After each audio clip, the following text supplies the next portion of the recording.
자, 62쪽 보면은 염상섭의 3대라는 이제 작품이거든요. 말 그대로 3대에 걸친 이제 주인공들이 이제 나온다는데, 자, 전체적인 스토리 보고 본문 볼게요.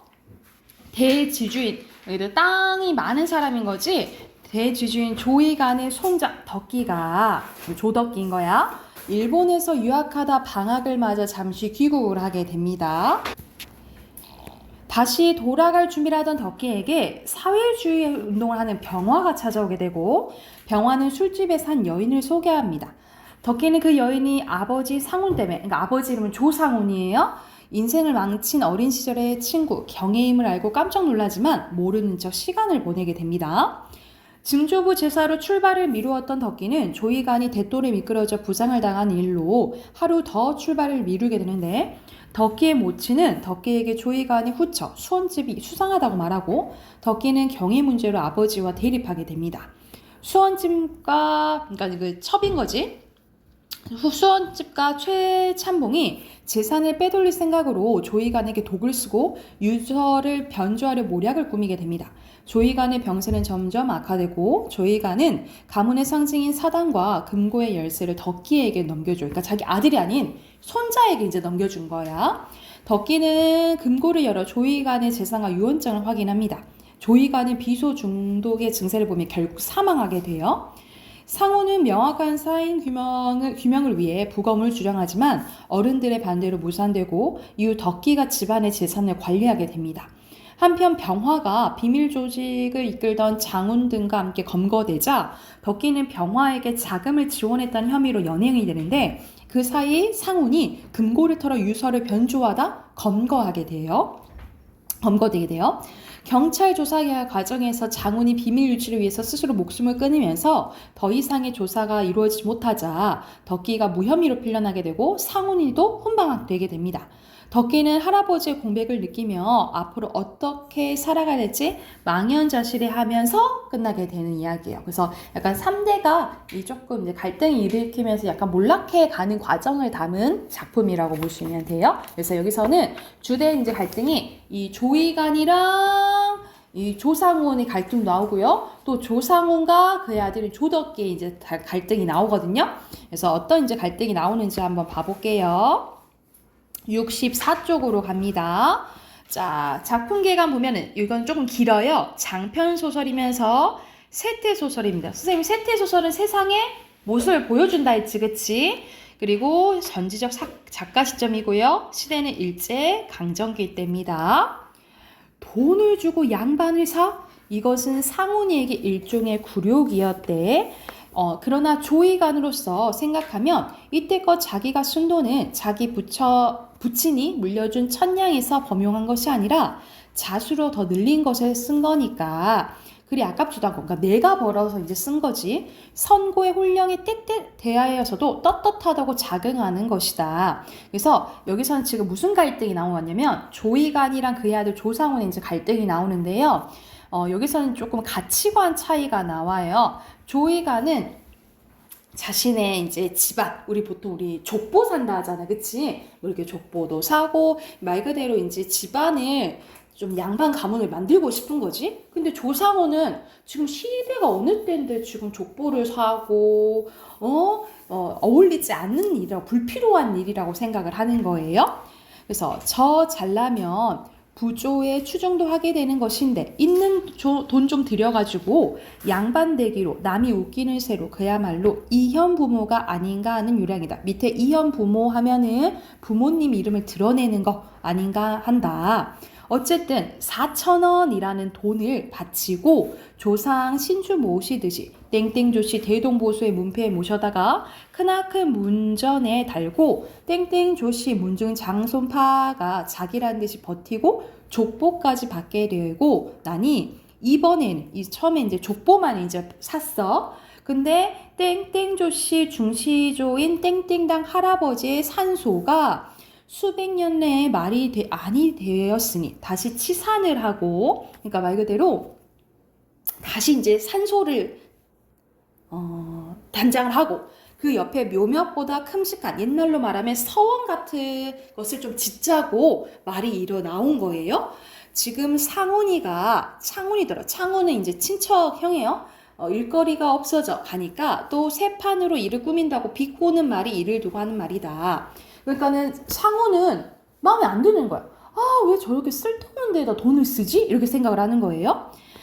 제절 앞에 성물도 남 볼성사납지 않게 일신하게 하여야 하겠고, 묘막이니 죄의담이니 무슨 것을 합하면 한 10,000원 예산, 돈도 많이 든다 이 말이야. 반은 저희들이 부담하겠지만 절반 5,000원은 아무래도 조이간이 내놓아야 하겠다는 것이다. 왜냐면 얘가 이제 부자니까. 양자를 들어가면 재산 상속을 받을 권리도 있지만 없는 양 부모면야 벌어서 봉양할 의무도 지는 것이다. 조씨문중에 돈 낼 사람은 없고 또 버리지 않았으면 모르거니와 버린 일인 바에야 시종이 열일하여 깡그러뜨려야 할 일이다. 그러나 5,000원을 저희가 분담한대야 이것은 이 영감에게 울거내기를 믿기로 하는 헛말임은 물론이요. 이 영감이 내놓는 5,000원이나 뜯어먹으려고나 안 했으면 다행이나 원체가 뜯어먹자는 노릇인 다음에 더 말할 것도 없는 일. 그러니까는 주변 사람들은 당연히 이 조이간에 돈이 많으니까 뜯어낼 궁리를 막 이제 가족들도 막 다 하는 거예요. 어쨌든 문놈이 드나들고 굽실거리며 노영감을 쑤셔대기로 하지만 아무래도 못하겠다는 말이 아니 나와서 여기 기억에서는 억지로 이런 느낌이 들어가면 돼요. 억지로 추수나 하면 내년 봄쯤 어떻게 해보자고 막 사람들이 얘기를 했다는 거. 아, 내년 봄엔 조금 하게 하고 이제 구슬리는 거죠. 내년 봄이래야 음력 설만 세면 석 달이 못 가서 한식이다.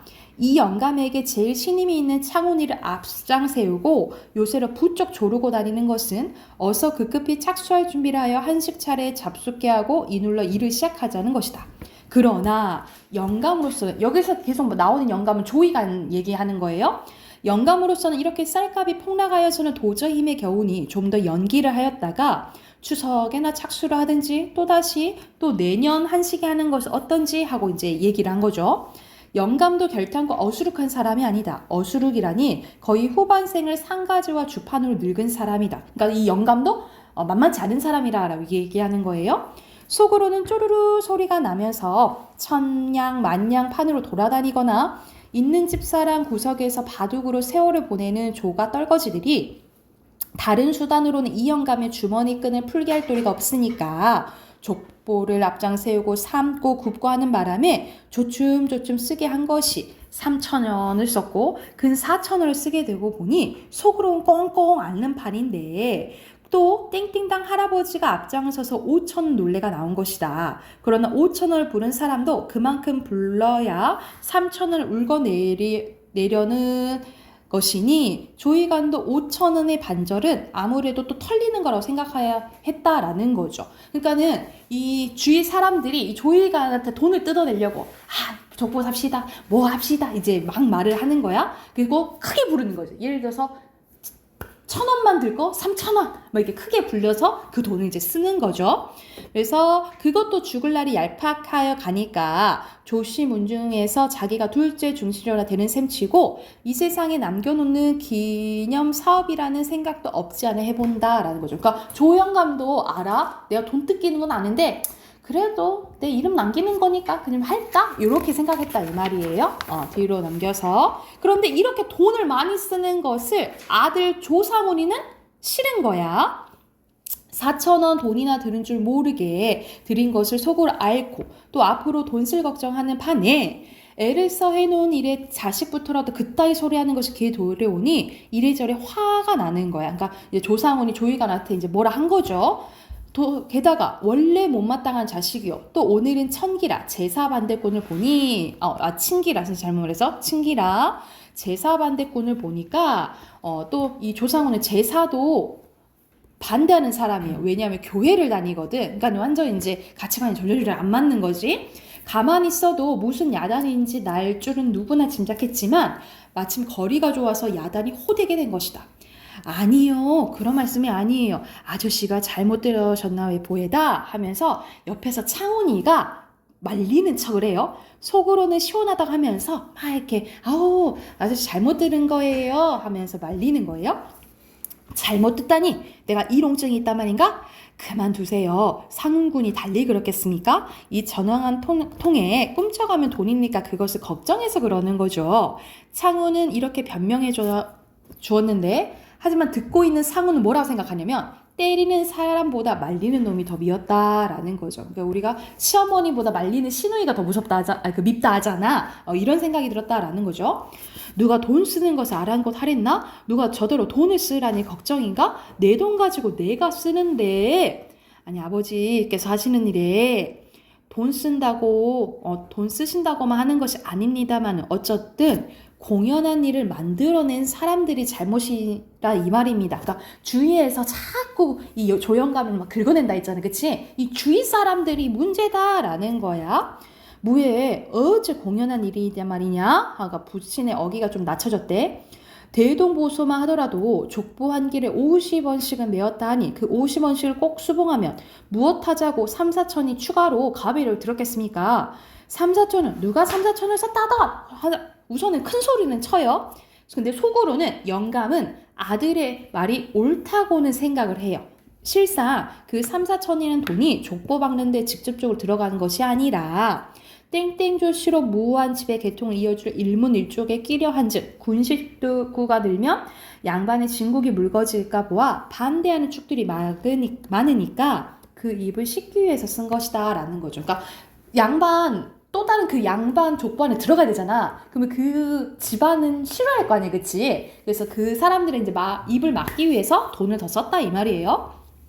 그렇기 때문에 마치 남봉자식이 남봉핀 돈 액수를 줄이듯이 이 영감도 실상은 한 1,000원 썼다고 하는 것이다. 중간에 협잡배는 이런 약점을 노리고 울고 쓰는 것이지만 이 영감으로서 성한 돈 가지고 이렇게 병신구실을 해보기는 처음이래요. 그야 얼마를 쓰셨던지요. 그런 돈은 좀 유리하게 쓰셨으면 좋겠다는 말입니다. 제하자 유구무원의 시대는 지났다 하더라도 제하자 유구무원은 아랫사람이 윗사람한테 무슨 말 못한다 이 말이야. 이런 시대는 지났다 하더라도 노친네 앞에서 말은 공손했으나 속은 달랐대요. 이거는 겉과 속이 다른 거예요. 여러분 겉과 속이 다른 거 이제 6번에서 고르시면 돼요. 어떻게 유리하게 쓰란 말이냐? 너같이 5, 6천 원씩 학교에 디밀고 제 손으로 가르친 남의 딸자식 유인하는 것이 유리하게 쓰는 방법이냐? 이거는 이제 뭐냐면 이 아까 경의 이야기 했잖아, 그치? 그 여자 이제 문제를 갑자기 꺼내는 거예요. 근데 갑자기 조상원은 상관도 없는 여자 얘기하니까 기분이 상하겠지, 그치? 그래서 상훈이는 어이가 없어서 얼굴이 벌개진대요. 한 쪽 더 볼게요. 넘겨서. 아버지께서는 너무 심한 말씀을 하십니다만은 어쨌든 세상이 좀 할 일이 세상에 좀 할 일이 많습니까? 교육사업, 도서관사업, 그리고 지금 조선어 자편 편찬하는데 그러니까는 상훈이는 요런데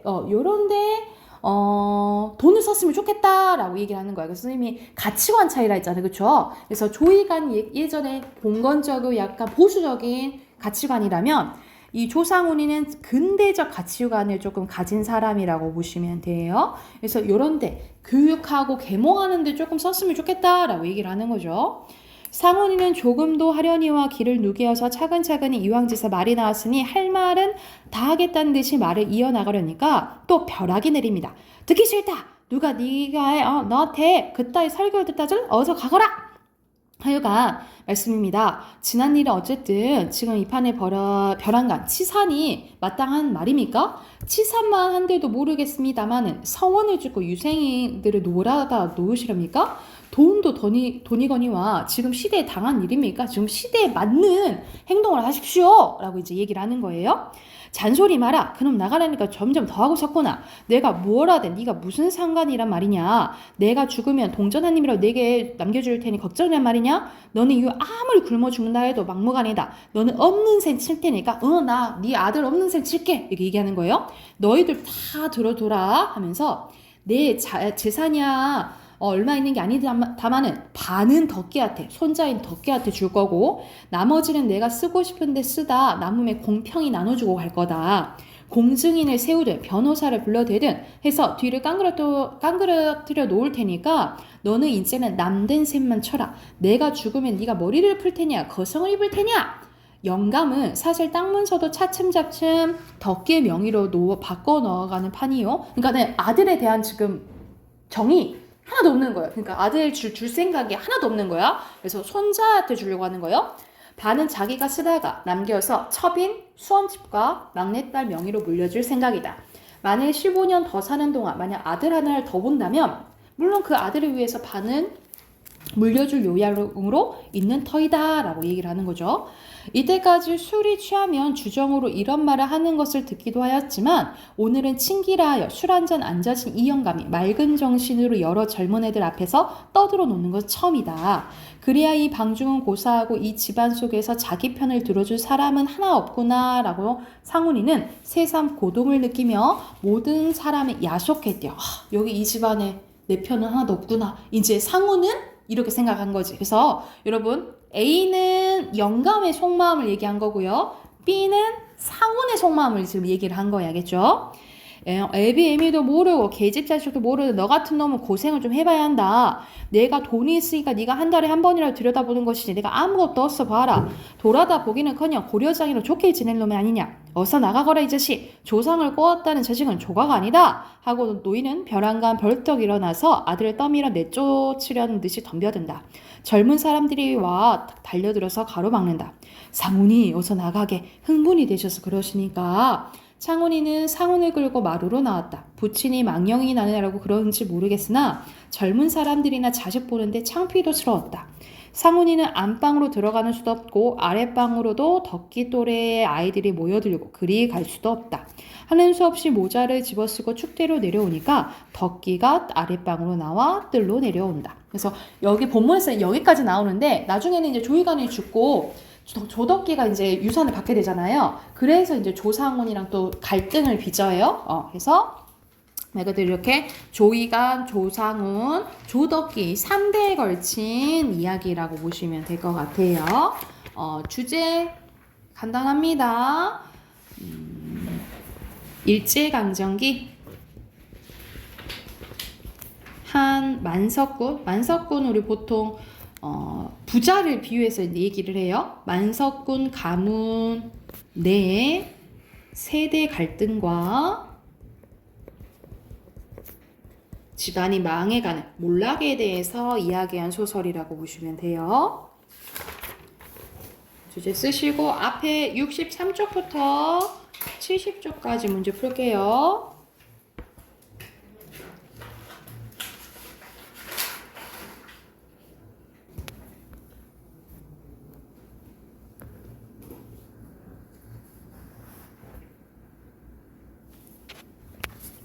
자, 답 확인해 봅시다. 63쪽이에요. 자, 순서대로 조덕기는 사회운동 안 해요. 누구냐, 이름이. 병화 간다 했잖아요. 그치? X오예요. 자, 뒤로 넘기면 항상 이렇게 서술상의 특징 이렇게 물어보죠. 이건 전지적 작가 시점이라 했어. 그치? 그러면 서술적 작품 밖에 있는 거예요. 1번에 3번이고요. 자, 2번에 간단하게 얘기하면 족보 찬성 반대, 치산 찬성 반대 이거라고 생각하시면 돼요. 그래서 알맞지 않은 것은 5번이죠. 그리고 3번은 억지로 이런 의미라 했잖아요. 그치? 3번입니다. 뒤로 넘겨서 4번에 내용 일치 문제네요. 알맞지 않은 것은 자, 상훈은 말리는 창훈이 좀 밉다 그랬었잖아. 그치? 1번이고요.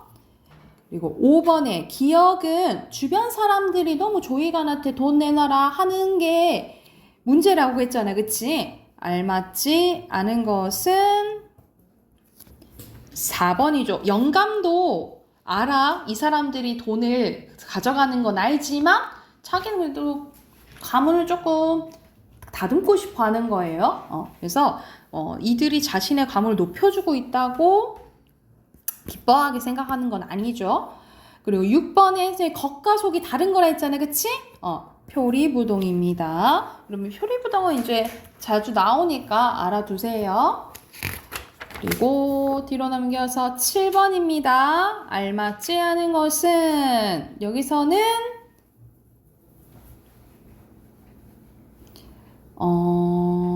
약간 헷갈릴 수도 있는데 창훈이가 말리는 그냥 척만 하는 거지 그냥 완전 중지하고 있지는 않아요.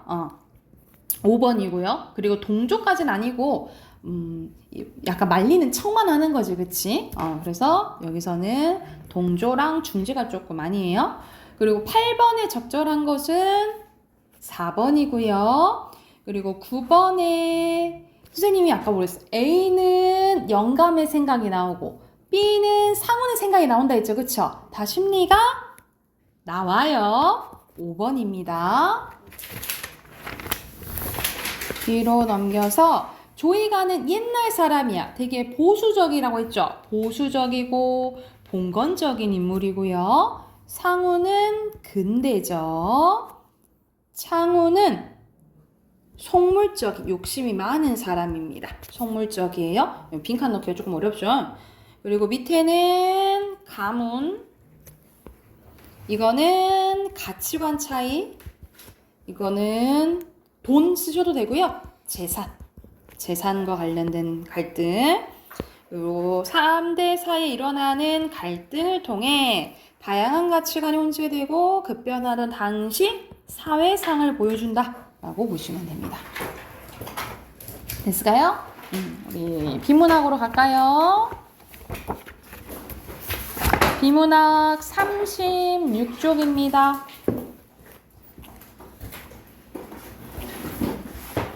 오늘도 우선은 하나만 풀게요. 39쪽까지 푸세요. 문단 표시하시고.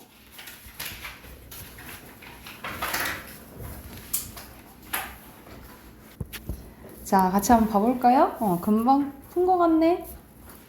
다 했나요? 자, 여기서는 콜버그의 도덕성 단계 이론이거든요. 여기서는 이제 우리 교육학을 배우는 사람들은 이제 기본적으로 이 이론을 배우거든요.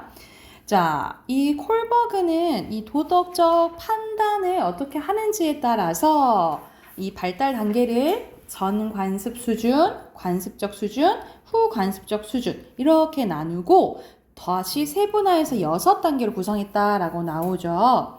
자, 콜버그가 구성한 가장 낮은 도덕성 발달 단계는 전 관습 수준인데요.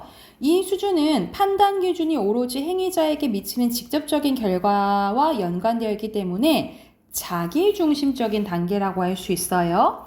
그래서 이 수준은 다시 2단계로 구성되는데 가장 낮은 도덕성 1단계 판단 기준은 처벌입니다. 그러니까 말 그대로 벌 받으면 나쁜 거, 칭찬받으면 좋은 거 이렇게 생각을 한다는 거지. 2단계에 도달하면 자신의 이익이 판단 기준이 됩니다. 말 그대로 자신의 욕망을 충족하는 것이 옳다라고 생각을 하는 거예요.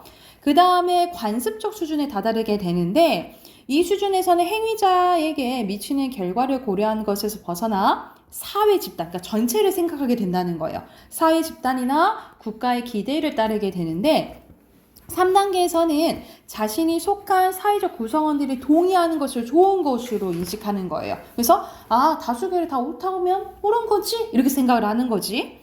4단계에 이르면 모든 잘잘못은 법에 의해서 판단되어야 생각하며 어떤 예외도 허용되지 않습니다. 말 그대로 법으로 정해져 있는 거는 옳은 거, 좋은 거야? 이렇게 생각한다는 거예요. 그 넘어서면 후 관습적 수준이 되는데 이 수준은 자신의 가치관과 도덕적 원칙이 자신이 속한 집단과 별개임을 깨닫고 집단을 넘어 개인의 양심에 근거하는 단계입니다. 그래서 법의 합리성이 도덕적 판단의 기준이 된다는 거예요. 법이 합리적이지 못할 경우 법적으로는 잘못이지만 도덕적으로는 옳다라고 생각하는 겁니다. 여러분 우리 법이 정해져 있는 법이 다 옳은 건 아니잖아. 그치? 그렇게 생각을 한다 이 말이에요. 그리고 6단계에 이르면 도덕적 판단은 스스로 선택한 양심의 결정을 따르는 것이 인식하고요. 법과 관습의 같은 제약을 넘어 인간의 존중, 생명 존중 같은 본질적 가치가 중요한 판단 기준이 돼요. 그래서 콜버그의 이론은 각 단계가 순서대로 거쳐서 가고 이 높은 도덕적 난제를 스스로 해결해야지만 그 단계로 올라갈 수 있다라고 보거든요. 그래서 유용한 도덕 교육의 틀이 되었다라는 의의까지 나오네. 자, 여기서는 특정 이론이 나오죠. 콜버그의 도덕성 단계 이론이 나옵니다. 그리고 마지막에 쌤이 의의라 했잖아, 그치? 1번이고요. 2번에 가장 적절한 거 2번입니다. 자, 뒤로 넘겨서 자, 순서대로 5, 그리고 여기서는 욕망이 아니라 사람들이 추구하는 거, 옳다고 생각하는 거라 그랬죠, 그쵸? 그리고 3단계는 전이 아니고 관습이잖아, 그치? X, O, 도덕성 발달이죠? X예요. 밑에 관습적, 법, 합리성, 양심입니다. 됐나요? 그리고 오른쪽에 순차, 별개, 난제, 근거, 간주고요. 이렇게 표시하시면 돼요. 그리고 마지막 문법 할까요? 오늘 문법 우리 어저께 의문 테스트 봤잖아요, 그쵸? 의문에 대한 문제가 뒤쪽에 좀 있거든요. 여러분 166쪽 펼까요? 166쪽부터 간단하게 확인하는 문제 나와요. 168쪽까지 문제 풀어봅시다. 166쪽부터 168쪽까지 문제 풀고 답 확인해 볼게요.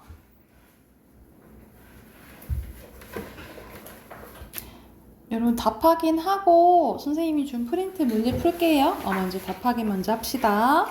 166쪽 순서대로 1번에 4번 그리고 첫 소리니까 쌀 쓰시면 되고요. 여기서는 달, 돌, 학이랑 호, 그 다음에 봉 쓰시면 되겠죠. 여기서는 각각 구조니까 이거는 다 있고 초성, 중성, 이거는 중성만 있고 이거 다 있고 중성, 초성만 있고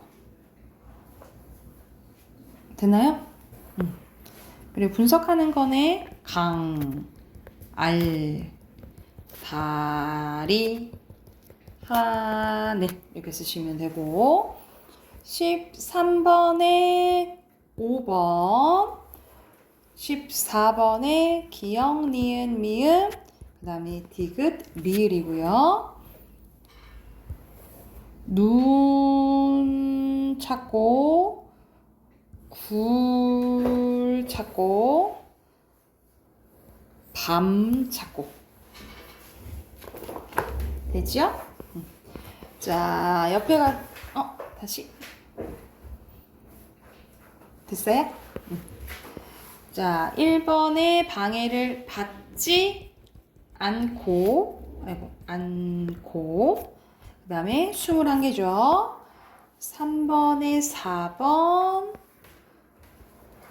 순서대로 X, O, 모음은 혼자 할 수 있지만 자음이 안 된다 했어요. 그 다음에 이, 에,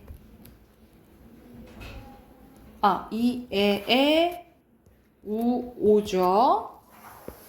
그 다음에 후설이 아닌 거 3번 13번에 반모음, 이중모음 기준이네요. 5번이고요. 이중모음은 반모음이랑 단모음이 합쳐진 거라 했어. 그래서 두 가지가 있어요. 2계열과 5우계열이 있어요. 2계열과 5우계열. 그 다음에 아이, 오리, 계절, 모교, 여우, 우유부여 관광 쓰시면 됩니다.